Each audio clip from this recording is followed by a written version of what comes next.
Welcome to The Good Pod, where today we'll be talking Elsbeth, Season 2, Episode 3, Diamonds Are for Elsbeth. I am one of your hosts, Jason Reed. With me, as always, a part of my squad, crew, gang, I don't know, Marissa Garza. Marissa, you good?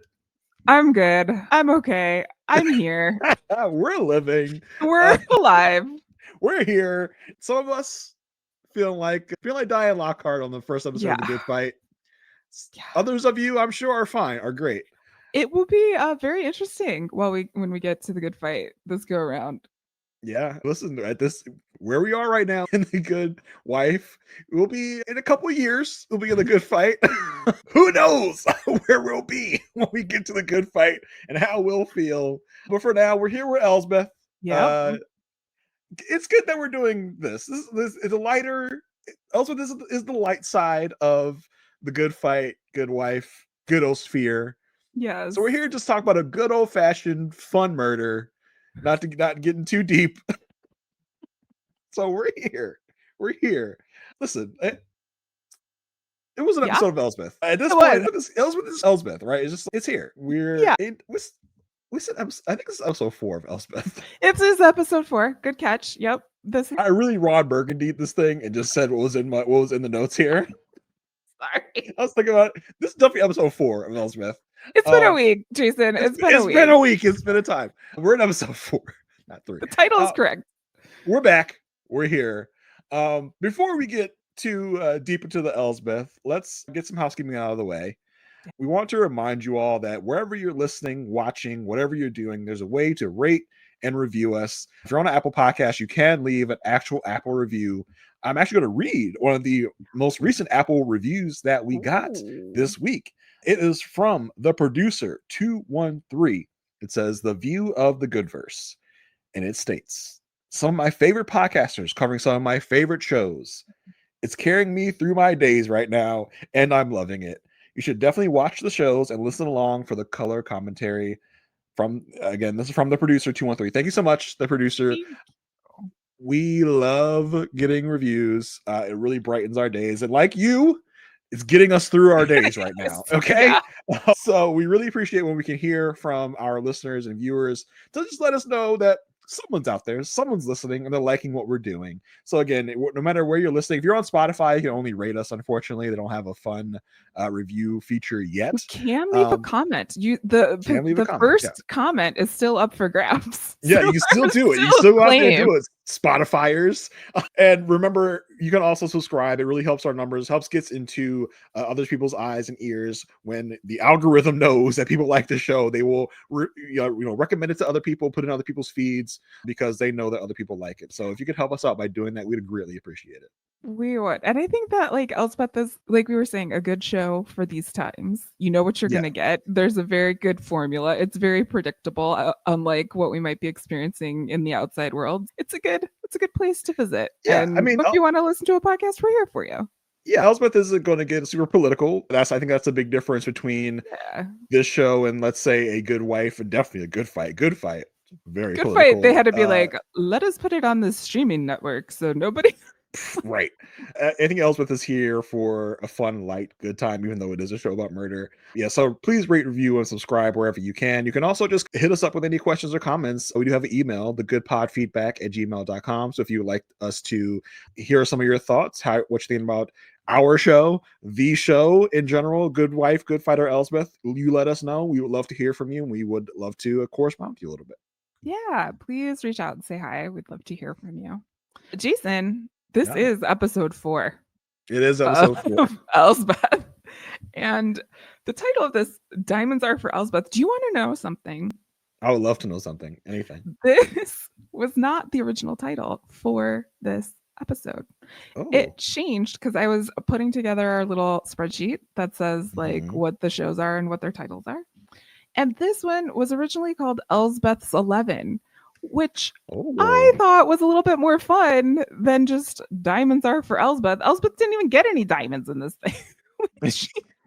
she wanted some diamonds, but she didn't get. But neither did Elsbeth have a crew. The 11 wasn't Elsbeth's 11; it was Rosalind's 11. But she had her own little, between her and Kaya and Detective Third Watch, like they were their own little crew. I put Detective Chicago Hope because I got her show. Was she in Chicago Hope or was she not? Oh, Or I she can't just was Third remember. Watch. I think it I was just Third Watch. remember her from Third I Watch. called her Detective Chicago Hope until they gave us her detective name later on the episode. Classic Kings. Classic Kings. So yes, it was Ellsworth 11, which is a fun. I appreciate the fun little reference and nod to Ocean's 8, which is just, it was just, okay. Of the because Ocean's of movies, the women, because of the women. True, but of the movies, probably the least watched movie in the Ocean's franchise. I remember going to see Ocean's 8 with my wife when it came out. It was just like, okay, that was fun. Still haven't seen it. It was fun. It was fine. It was like not Ocean's like 11 or 12, even a 13, but it was a fun little movie for what it was trying to do. I appreciated it. But yeah, we're here and we're back to our big guest star of the Oh my episode, goodness. right? Couldn't get a bigger one, in my opinion. Vanessa Williams, man. Sometimes the snow comes down in June. Sometimes the sun goes round the moon. Do you know that song? I don't know that Sometimes reference. the sun comes down in June. Oh, is that her? Yes. I have not until I looked her up because I just for my due diligence, because I know that the movies and shows she was on, like I know first thing I think of is Soul Food when I think of Vanessa Williams. And then, of course, you got Ugly Betty. I forgot she was a Desperate Housewife. I think was she a Desperate Housewife the first go around, or was she just come later in the series? I forgot. I did not watch the series. I never watched the series, but it's one of those shows that you didn't watch, but you kept up with the gossip and the stuff. So I know she was part of it at some point. I don't know if she was in the original crew, but I totally forgot that she was like a singer. Like she's legit Grammy nominated winning singer. Like she sings with the colors of the wind, Jason. Yeah, from freaking Pocahontas. I was like, and I didn't even realize that until I looked her up. I was like, oh my god, I forgot that she was a completely legit she artist. Also was Miss America and then had to give up her crown because people like. Could you imagine that happening today? That would, I think it would still happen. Yeah, to Vanessa Williams. Yes, I think it would still but if it was not Vanessa Williams, I think other people would let it slide. But yeah, she's been around with anyone because we have this faux purity culture. Oh, that's true. Right now, I think with levels of that, we have a faux clutching pearls. Meanwhile, people are doing like way crazier things behind closed doors that would be like demanding that she give up her crown. If it was a Mr. America, we wouldn't. Oh yeah, there would be no question. Probably not. No. So yeah, Vanessa Williams. Boom. And honestly, I'm surprised it took us this long to get a Vanessa Williams on this show. She seems like a shoo-in to be this kind of, because you had a lot of rich socialites come through the Elsbeth doors, and Vanessa Williams really fits that like motif to a T. She really acts her ass off when she's had to be this like stuck up socialite. So I love that. Also, just a moment. This woman has not aged. No, at all. Not at all. She's looks so good. Like I think she's in her late 60s, early 70s at this point, and I'm like, how? Tell me, Vanessa. Obviously, money, but how? Well, sorry, money, doctors, resources. But yes, I don't know. She is so fun. Anytime she plays a character like this, like she did in Ugly Betty, she just knows how to bring it. And I think she's on Broadway or will be on Broadway for The Devil Wears Prada and playing Meryl Streep's role on Broadway. Perfect fit for her in this instance as well. But yes, Vanessa Williams plays Rosalind in this episode, and Rosalind wants to get her BFF Celeste, who's played by Jen Lyon, who probably was called up by her friend Carrie Preston from Claus and said, hey, would you like to be in this episode? Because you can be BFFs with Vanessa Williams. Would you say no to that? I don't think so. No. I was not a huge Claus watcher at all. Me neither. But I think I probably caught like a glimpse of that show. If you want to ever see Carrie Preston as like in a different type of environment or a different type of character than Elsbeth, if all you've seen her in is Elsbeth, you want to get a different view of Carrie Preston, I think Claus is a good place to do that. Let's not forget she was a OG in True Blood as well, playing a very different character than Elsbeth. I think that it would be a fun thing if you've ever only seen Carrie Preston as Elsbeth to see her in a different light. But yes, Jen Lyon was also in claws with Carrie Preston, so they're buddies. So it was like, hey, come over and play in the Elsbeth sandbox. So that's fun. Yeah, that is fun. Did you think we got so much of the crime up front? Like, we spent a lot of time with the crime / murder in the beginning of the episodes. We're almost like 10 minutes into the episode. We're still talking about the crime. We haven't even seen Elsbeth or Kaya or anyone yet. We spent a lot of time in the crime / murder in the when you have Vanessa Williams, you're gonna let her Vanessa Williams it up. Like, she was fainting on couches. She was so good. She was the most dramatic she could be, and it was so good. But yeah, so Rosalind wants to get her BFF Celeste into the Vivian's Jewelry Club. This is like the most, cannot even comprehend a world like this, because I would never, I don't even know what that's, but this is, you have to pay to get into a club to buy fancy jewelry, and this is what she wants. It's like the BJ's of a fancy, of a jewelry store. Costco, you need a membership card to come into this club. Like, you can't even walk in. Have you ever walked into a BJ's or Sam's Club and they hit you up for the card as soon as you walk in? I'm like, so why would I come in here if I didn't have a membership card? Because I'm like, what do you think I'm doing? Like, why, if I can't buy anything without a card, so why would I just walk in here without a card just to peruse? Your steps, Jason. Yeah, but it's just so, like, why are you mugging me for the card? Just walk in the door. Like, why am I gonna walk in here without a club, without a membership card? It's just like, this isn't like a nightclub. I'm like, I've done that before, because I for my job, I work in retail, and I have to go into different retail establishments. So I go into these, and they're like, you have your card, bro? Calm down. Like, why are you bugging me about a card? It's so weird. But yeah, this is the fancy. It feels like they have a jewelry store on the ground floor where for the normals come in, for the normies, for the poors, for the middle class, maybe. But then to get into the upper crust, to get into the upper levels of the jewelry store, you have to have a membership, which is okay, bro. Like, we get it. And climb this very fancy staircase to get up to the top. And this is a place that you can tell that Rosalind has been multiple times. She knows one of the people that works there, Judith, chatting it up a little bit. And she's like, yo, Judith, can you get my friend into this club? It's no big deal. Like, you're in charge of management. She's like, actually, not so much. I'm retiring soon. So we have new management. Talk to Valentina. We should mention that Judith is played by Becky Ann Baker, who has been in a bunch of things. But Jason, do you want to explain her connection to our Kingverse? Yeah, she has quite the connection. Number one, I didn't realize until I looked her up. It's, first of all, she is married. The Baker in her name comes from being married to Dylan Baker, aka Colin Sweeney on The Good Wife / Good Fight. But that's not where it ends, folks. Becky Ann Baker has also been in multiple episodes of both Good Wife and Good Fight. Obviously, we have not come across her yet. Judge.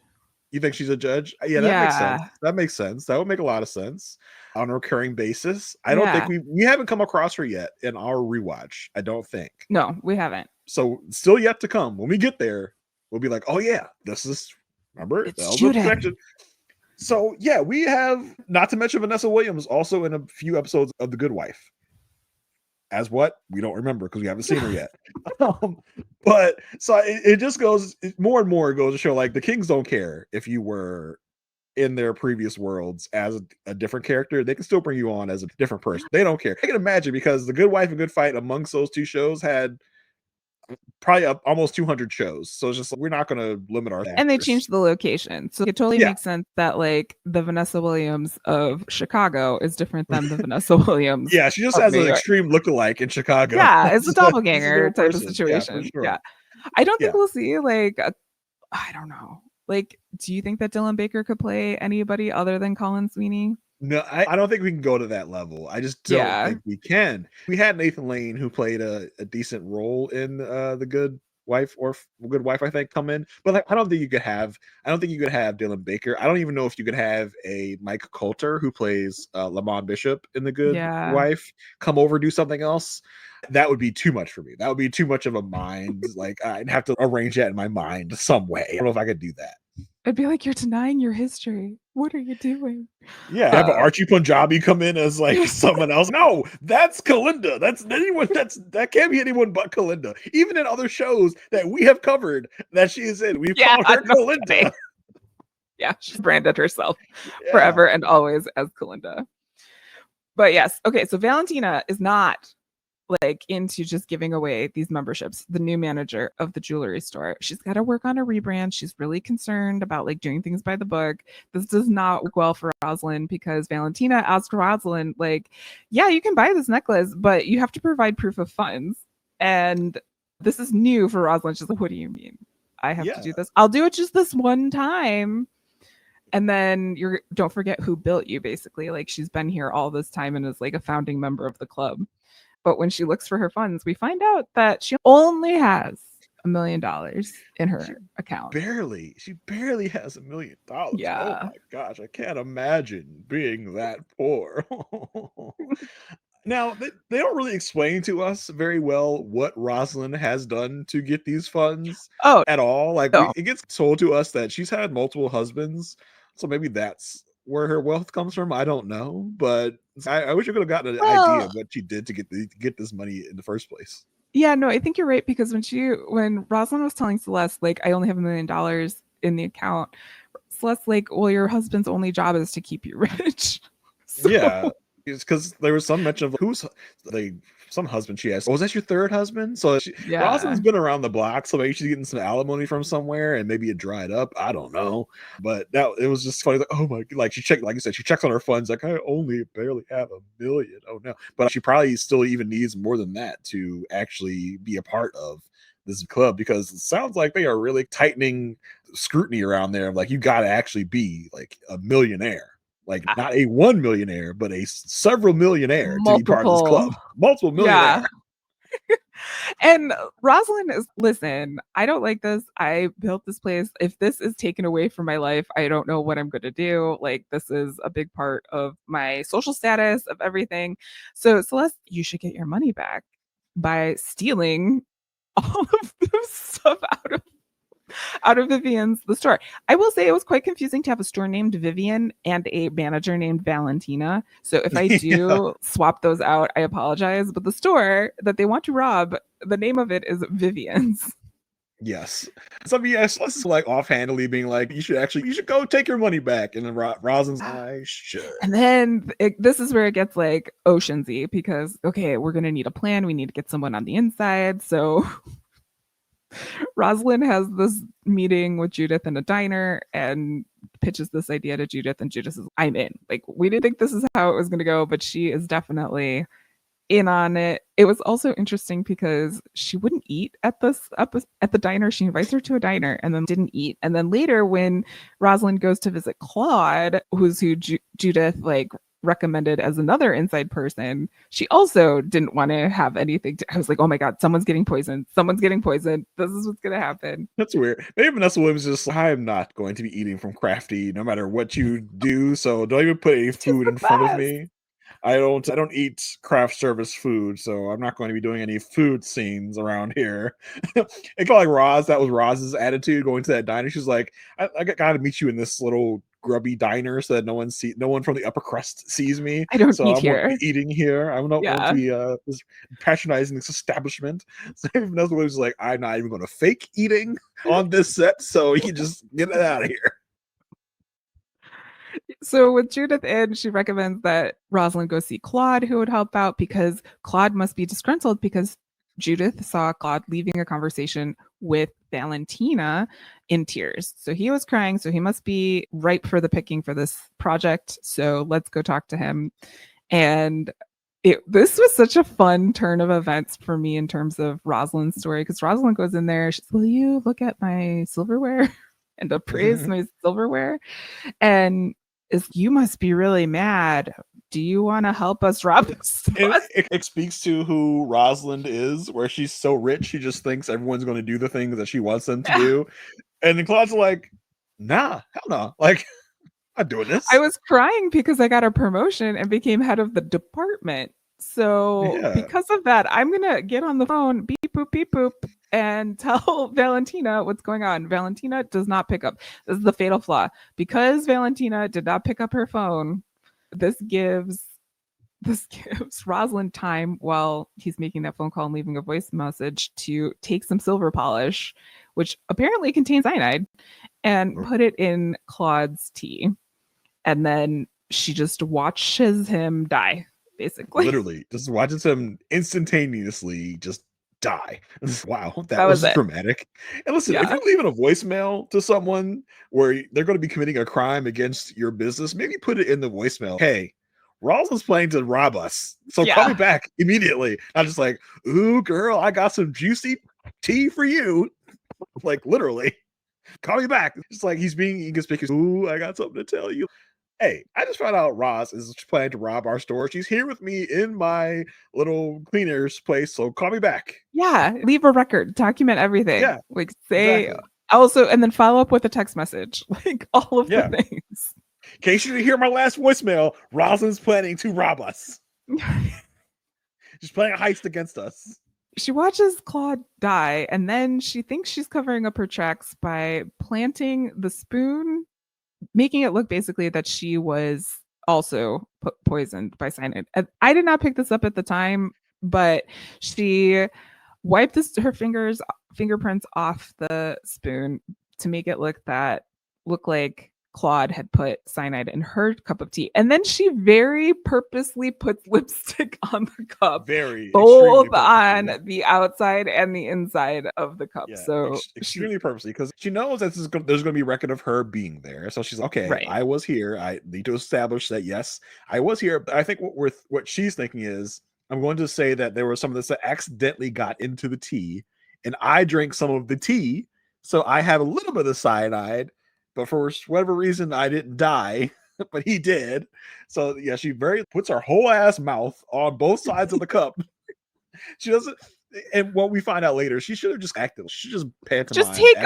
Just take yes, yeah. Instead of actually just like, how do normal people drink out of cups like this? She was a little too much of it. It was weird.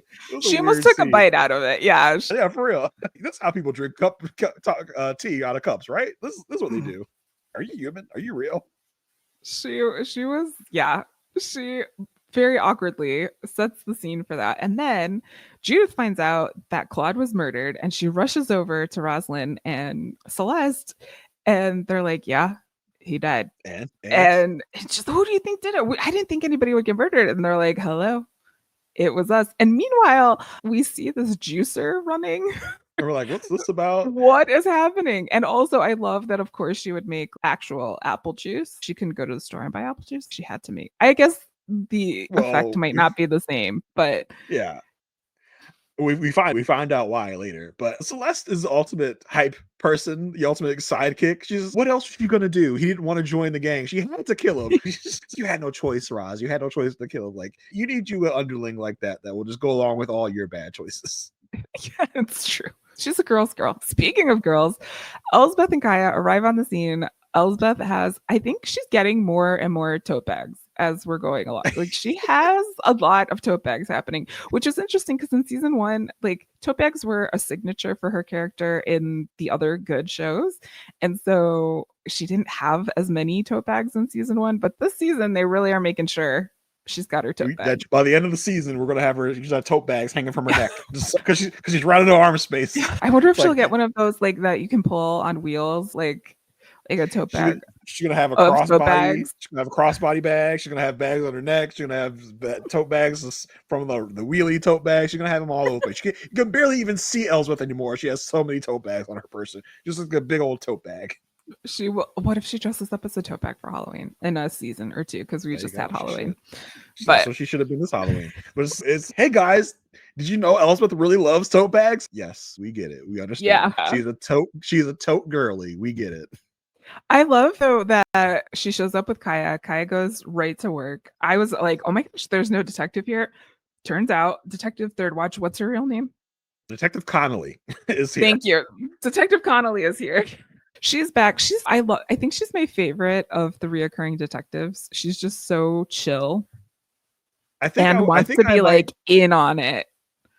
Yeah, she's of course like all the detectives that we meet for the first time. She's very like anti Elsbeth, but I think she's been the quickest to come around to Elsbeth, especially in this episode where she's all in on their little escapade. I think I need to see another round of the tech based detective, Oh the one yeah, yeah, that yeah, loves yeah. tech. I like Yeah. that one too. I think probably Smallwood is my least favorite because he's so crotchety. But yeah, Or Detective if Connolly Buzz is comes fun. back, Buzz is Buzz. fun. Yeah.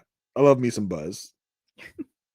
So Detective Connolly is back. She's getting all the facts. We learn that they know that Rosalind was there for a polishing appointment.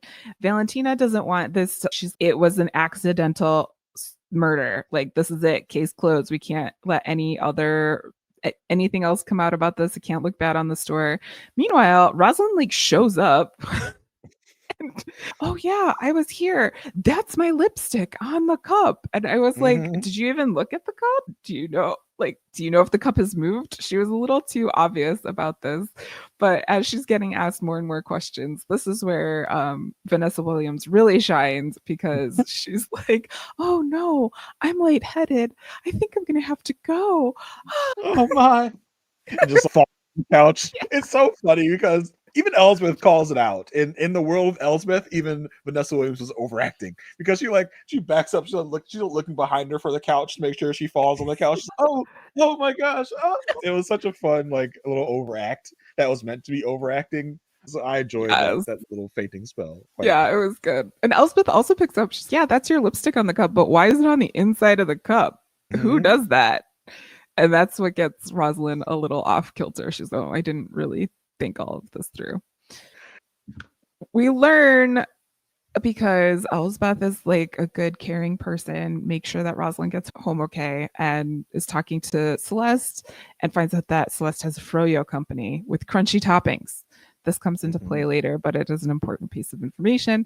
Wagner tells them, okay, hey, the official report came in. It's ruled accidental. Case closed. Valentina, the manager of one of the most influential stores in the city, has told us to back off. This is it. But also, I want to bring some fun into the office.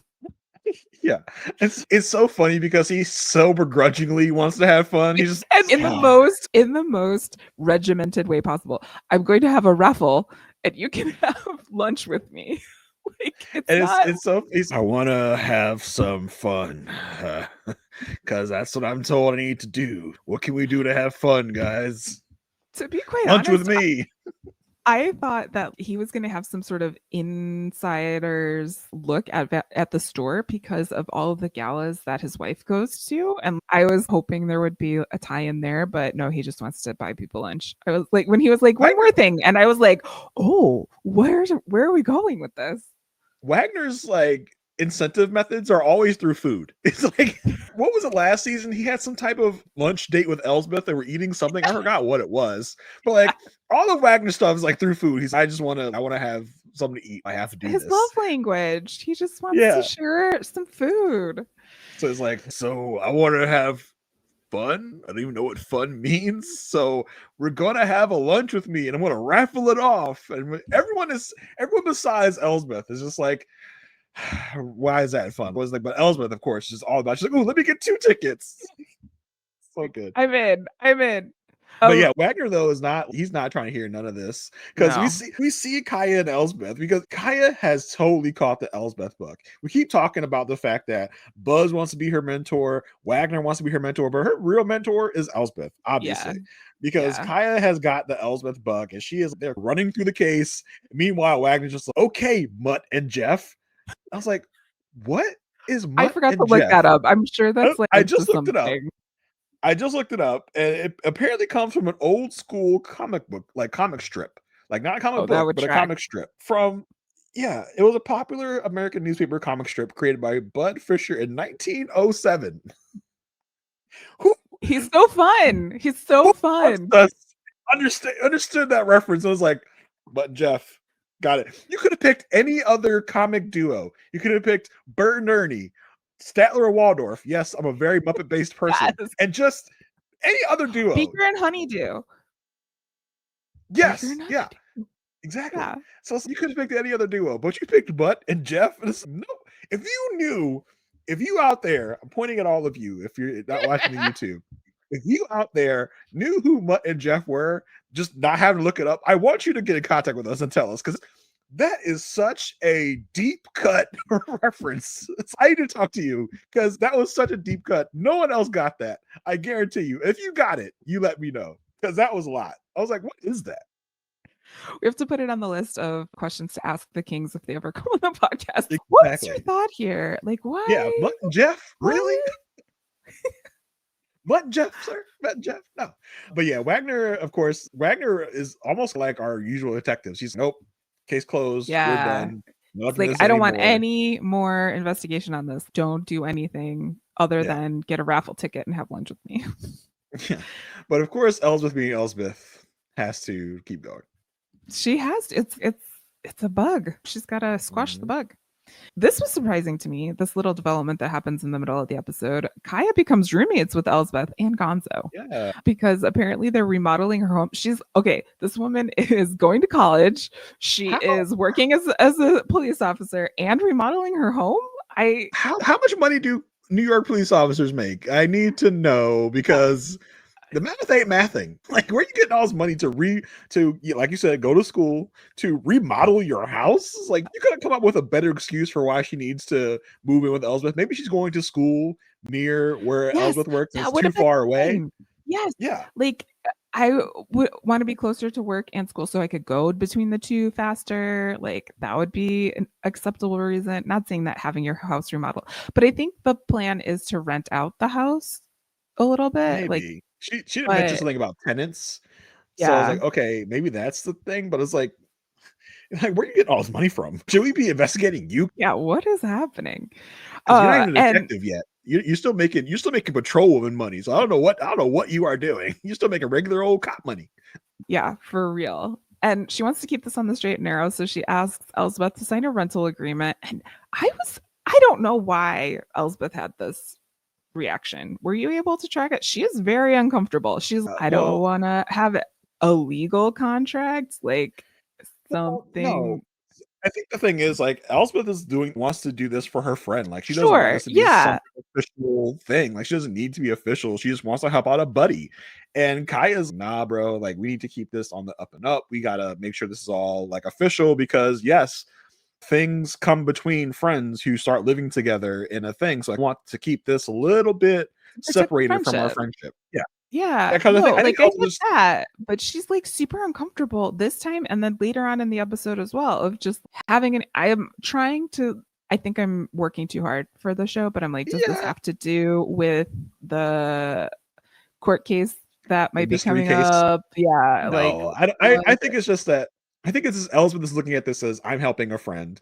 Kaya is looking at this, I want to make sure that this is all, I want to separate this from our friendship. And as Kaya will talk about a little bit later, she doesn't want this to look like charity. Right. She doesn't want it to look like something that's not. So she wants to make this kind of a semi business arrangement, so that their friendship is separated from it. And Elsbeth's just like, no, you're just my friend. I just want to help you. I just want to be cool with you. And the guy's, I get it. Just want to. It's just so interesting to me, because Elsbeth has been in many situations where it has been great to have a legal contract, and I'm just keeping my eye on it. I'm not saying that it's something. It just struck me as a little weird.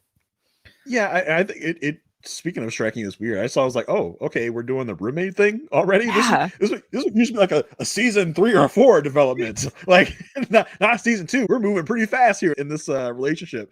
But it was a little odd to me. It was interesting. I can't wait to see what kind of roommate shenanigans that Kaya and Elsbeth get up to throughout the season, because this is going to come back throughout the season, I'm sure, as to what type of relationship they're having as roommates / friends. And will there be like Elsbeth is mad at Kaya for not doing the dishes or something, and that affects their relationship during a case where they have to or mad at each other for some roommate thing? Who knows? You cheer too loud or something like that, like one of those. Yeah, exactly.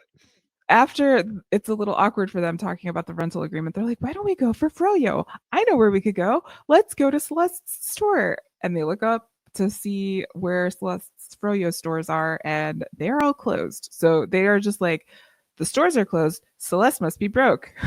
And then yeah, like they jumped to that assumption very quickly. Oh, so she must need money. Meaning, and they also said that's why she lied about the apples being the trash, because we didn't talk too much about it, but to get cyanide in her system, Roz ingested a whole bunch of apple juice to make some sort of little cyanide blip occur in her blood work. That's why there were so many apples.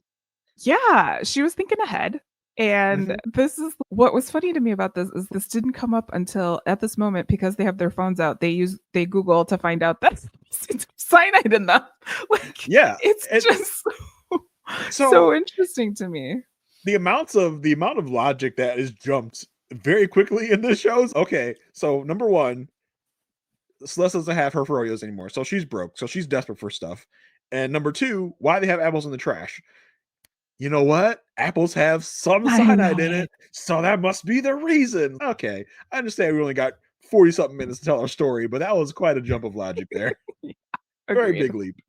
Agreed. Elsbeth and Kaya just happened to run into Celeste on the street, and it was like, oh, hey, we wanted to get some Froyo, but we couldn't. And then ask about the apples. And this is where Celeste basically tells Elsbeth and Kaya, like, Rosalind's my best friend, but we don't bring money into the relationship. And Kaya, see, this is what I'm talking about when it comes to the rental agreement. So they're going to take a little bit of a different tactic here and try to get Valentina to give them some more money. So Elsbeth, in her legalese knowledge, goes up to Valentina and says, hey, I know now because it showed that Rosalind had cyanide in her system, and this was an accidental, you're liable for this death because it happened on your property. And so would you like to tell us any more information so that maybe this wouldn't impact you badly? And Rosalind did end up giving her proof of funds. So Valentina hands that over to Elsbeth. And then Elsbeth looks at it and thinks it's not real. And this is where it's really being stressed, like, really how much money Elsbeth has. Like, multiple times in this episode, I would buy this $11 million flamingo if I had it, or this is not how rich people manage their money. This proof of funds doesn't make any sense to me. So I think they're reminding us just how much money she has, because it was mentioned in the first season, like, she's got all this money.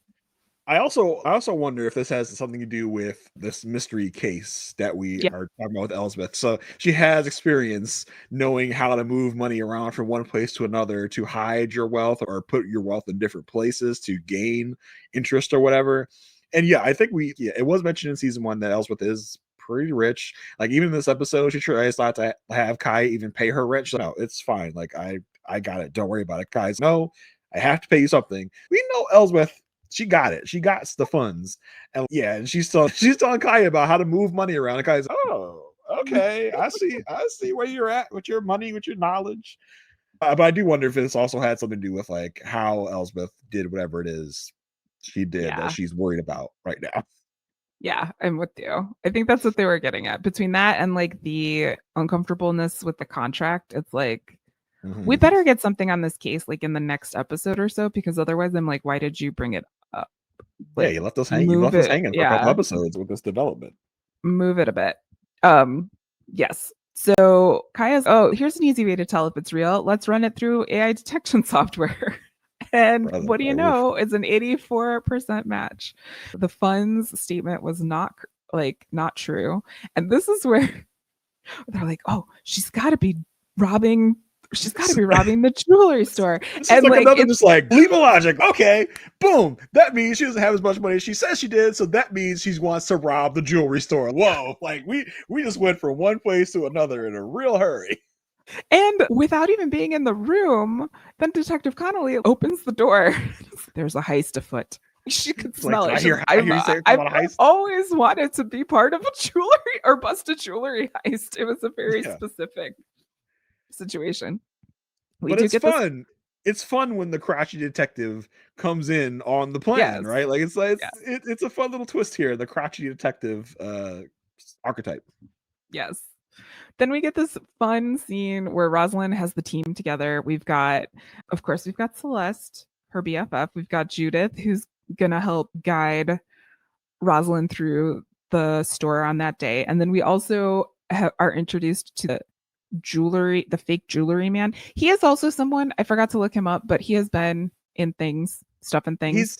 He's a big that guy. I've seen that guy in 1,000 things. A big commercial guy, I think. I've seen him in a bunch of commercials. So I didn't look him up because just we had a lot of people to look up. But it's like, yeah, that is definitely that guy. He is the quote unquote, he is the fence that we get introduced to before. He's going to be the one to switch out the jewels. He's going to be the one to sell the jewels or whatever. So he's another member of the gang or the crew. And it was so interesting because Judith is the one who was like, do you have a fence? Do you have someone that can do this? She was very knowledgeable about what needed to happen during this heist. So they're all like gathered in Rosalind's living room, and all of a sudden, ding dong, who shows up? None other than Elsbeth. And it's so funny because they like scatter. Everybody hide. Scatter. Except for Celeste, because they're BFFs, so it wouldn't be weird that Rosalind was there. And Elsbeth brings a apple pie. So this is Elsbeth telling them, I know what's up. Here's an apple pie. And then takes time to admire the tablescape. And it turns out that Rosalind's mom knew everything about hosting and tablescaping. But it turns out that there was no silverware on this table. And to which Rosalind says, you only put that out when the menu is set. So obviously it's not there. And Rosalind also says something in this whole situation about how like a set is not, what is the point of having a set if it's not complete, which is something that will come in handy later. This Ellsworth's way of scoping the scene, right? Something's up with Rosalind's story. So I'm going to go to Rosalind's house and I'm going to spy all the stuff, because when Rosalind came to the jewelry store when the murder was done, she said that she came to Claude for him to polish her candlesticks. She didn't say anything about a silverware set because that would, give up the ghost of the silverware set. She said she brought him the candlesticks to polish. So in the chaos that Ellsworth creates, she looks at the candlesticks and puts them down. They're not polished. Candlesticks are not polished. So she does what she does. Ellsworth always comes in. It's like a tornado. She says stuff really fast. She moves around really fast and leaves, but not without spotting the blazer of Judith, who earlier in the episode, Judith did explain this blazer is one of a kind. It's only given to certain people. So Ellsworth sees the blazer as she is escaping Rosalind's house. And I feel like Ellsworth was doing a little bit more physical comedy this episode for some reason, because the way she was moving a lot. And as she's leaving Roz's apartment, she's doing a thing where she like walks down the stairs with her head still, you still see her head. It was an interesting movement from Carrie Preston this episode, where she's a little more quirky than usual. So Elsbeth like came in like a tornado, saw what she needed to see, and then just like, exited out of the scene. It's her way of disarming people and getting the information she needs.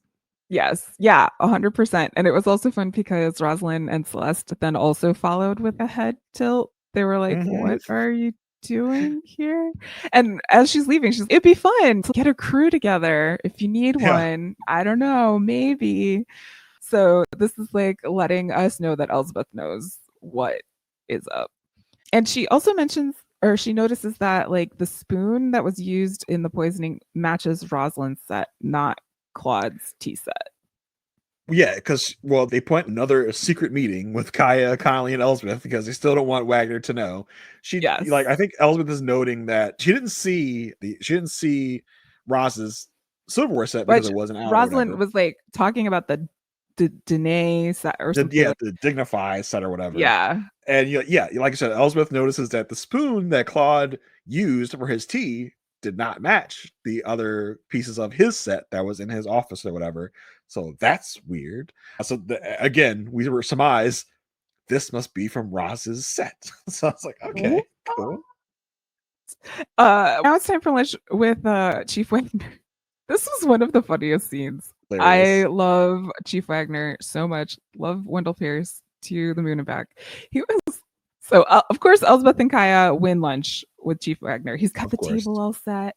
He's got placemats out. There's burgers, fries, cheeseburgers. Let's have lunch. This is gonna be fun. This is great. This is so fantastic. And they're like, yeah, but we just found out all this stuff about the case. What about this? And what about this? But also lunch. Look at the lunch. Kaya and Ellsworth like two hyped up kids on sugar. He's like, hey, we got this, we got that, so we gotta go do this thing. He's just great. First of all, I want to know what the rest of the department thinks about the fact that Elsbeth and Kaya, of course, won this freaking lunch. As if they don't get enough perks and special treatment. They should have been excluded from the raffle, because the point for Wagner already has Elsbeth and Kaya on his side. He'll need them on his side. Yeah, it should have been somebody else win. It should have been the new lieutenant, like to try and like butter. But he needs to do some. If this was a game of Survivor, you need to do some work, like some social game work. Your allies. Don't bring your allies on the lunch. You need to bring the people you need to win over. Yeah, that's Survivor 101, Wagner.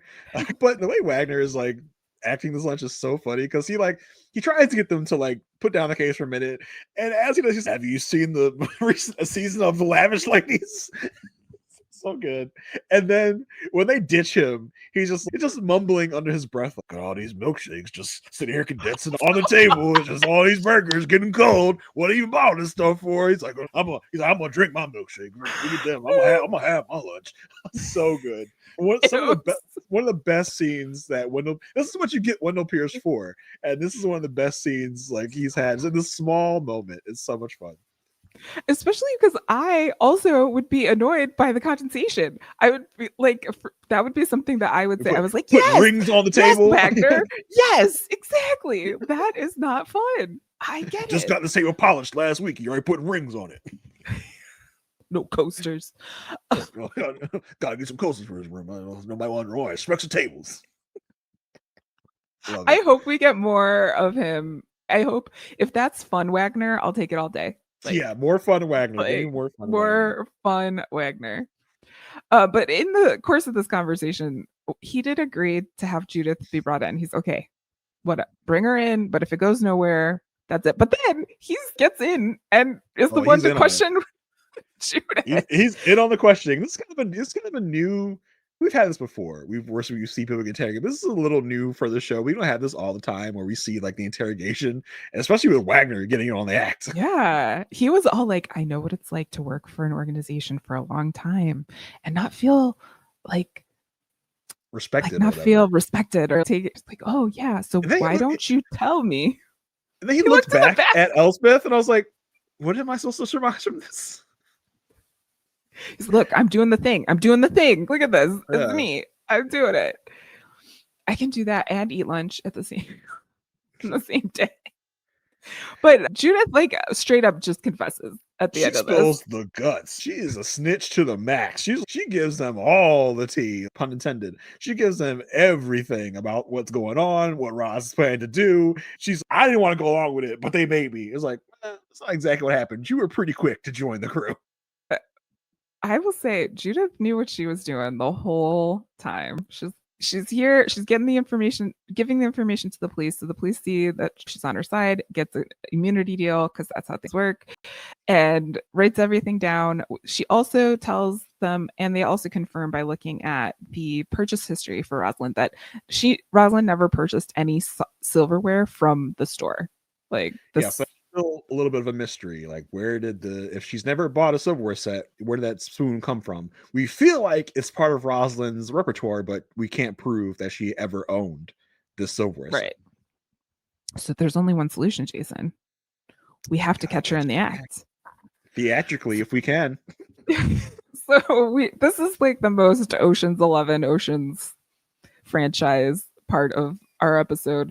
We get like the whole setup of the scene. It starts with Valentina telling the police crew basically, you can come, but you have to dress up up fancy. And they're like, okay, no cool. Uniforms. Yeah. So they're there. Rosalind shows up. She's, I don't know where the rare gems desk is. Judith, can you show me? I like walk all the way up. The plan is to create a distraction with a clogged toilet and then swap the jewels out. And then Rosalind wants to make sure she gets her spoon. So this all plays out while we also get some fun little scenes between Elsbeth and Rosalind and Celeste, and then Celeste and Valentina at the same time. Yeah, I wasn't sure what Celeste's plan with Valentina was. She like sucks up to Valentina. She's like, sometimes just make Roz feel insecure. I was like, is she trying to make a deal with Valentina behind Roz's back? Is that what this is supposed to be? We didn't really focus too much on that. we do see Rosalind making a distraction by like shoving paper towels in the toilet, like happily. She's like, "F this place, I'll make sure this thing floods." Like hits the little button with her feet because of forbid with her hand. Yeah, it was so good. So basically, this cuts off the 15th floor of the store to anyone. And we get the plumber, who's played by the fence man, who comes in to swap the jewels. That happens. Rosalind's like thinking she's going to get away with everything. She goes to grab her spoon, basically, get her spoon back. And this is when they catch her red-handed. Wagner shows up, Elsbeth's there, Detective Connolly is there, and they come with the information that the silverware set was on her wedding registry. So that's why she never purchased it. And then we get the most Vanessa Williams like situation, because it's revealed that Judith was the one who told the police like the whole plan and everything.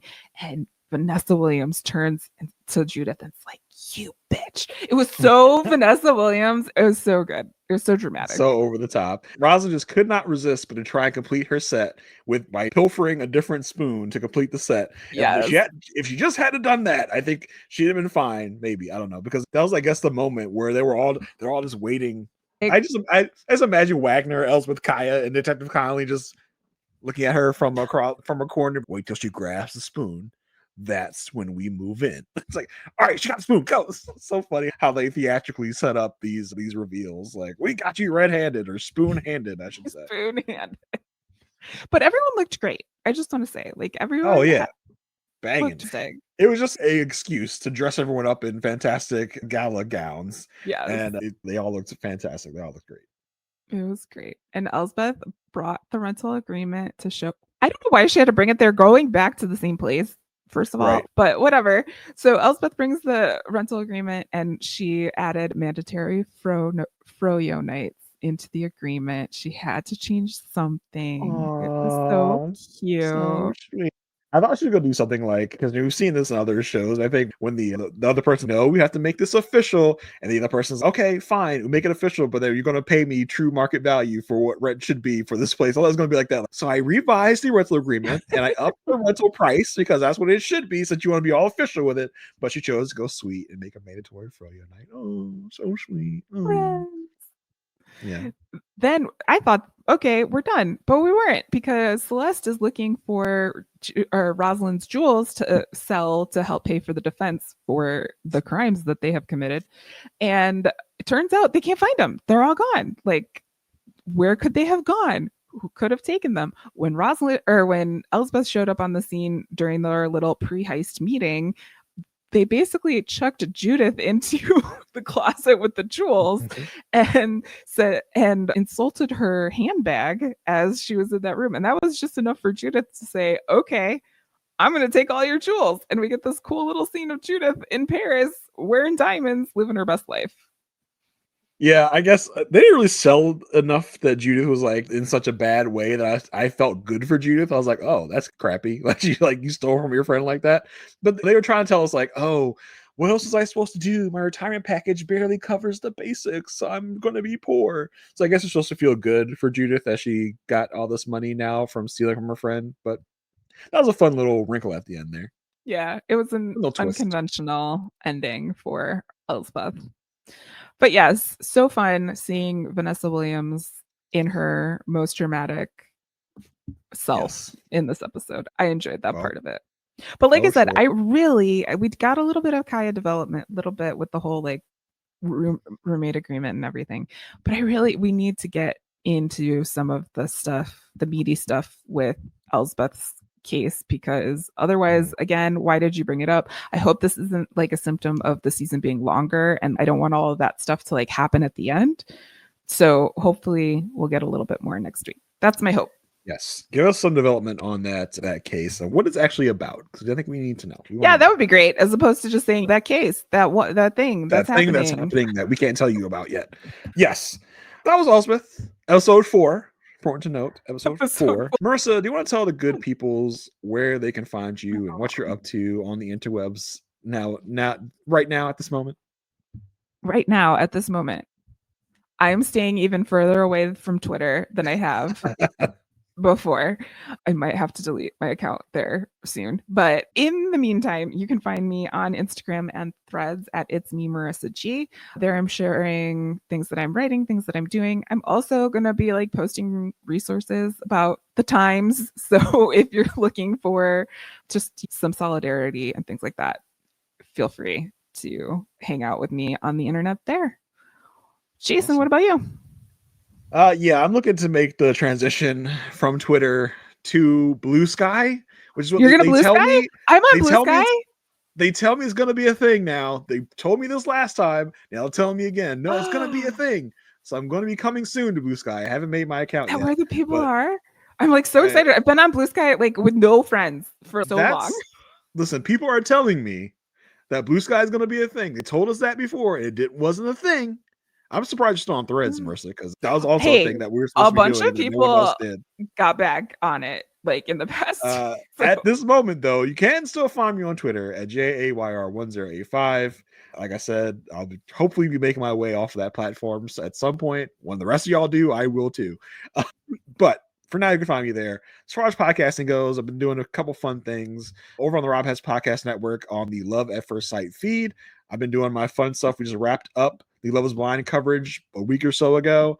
So if you watch that show and want to find some fun talk about that show, that's where you can find it with me, Asia Welch, Mary Kukowski. Also, me and Asia Welch do a podcast called A Perfect Match, where we cover the show Married at First Sight. If you are into that show, come on over. We have a bunch of fun there on the A Perfect Match podcast. Also, for Rob Has Podcast, for their scripted coverage, me and Sasha Joseph and Franny Marin, who you may recognize from the Survivor franchise. The number Survivor is escaping me at this point, but one of the more recent Survivor seasons, Franny, Sasha, and I went over Agatha all along.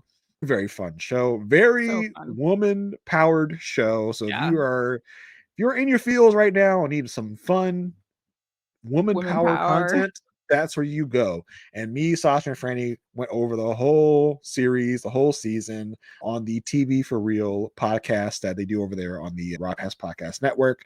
So there's just a bunch of places you can find me. And of course, you can also always find me here with Marissa talking to Elsbeth on Saturdays, Good Wife on Mondays. Listen, I'm everywhere that I can be. I'm all over the place. Even did a 90 Day Fiance podcast this past week. If that's your jam, me and Puya were covered 90 Day Fiance on the Rob Has Podcast Network. I'm everywhere. If you want to find me, you can find me. So that's where we are. That's where we'll be.